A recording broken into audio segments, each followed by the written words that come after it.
Have you seen the polling, the Gallup poll out of Ukraine that shows 23%, less than a quarter of Ukrainians actually support continuing the war against Putin?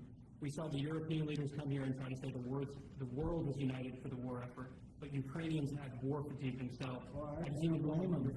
I don't blame them. It's a war that never should have started. It's a war that never would have happened. If I were president, that war never would have happened, ever.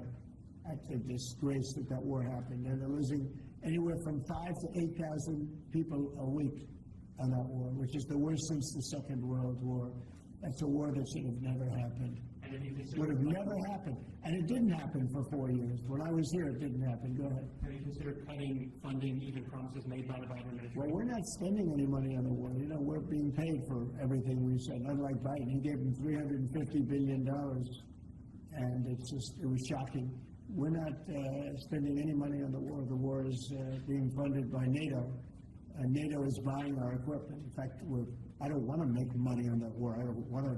But we are actually making money on that war because they're buying our equipment, as you know. But NATO, as you know, very important, is funding the entire thing. They're paying for the missiles, for the tanks. They're paying for anything that's sent over there. It goes to NATO, and then NATO does what they want with it. In this case, I guess they give it to Ukraine.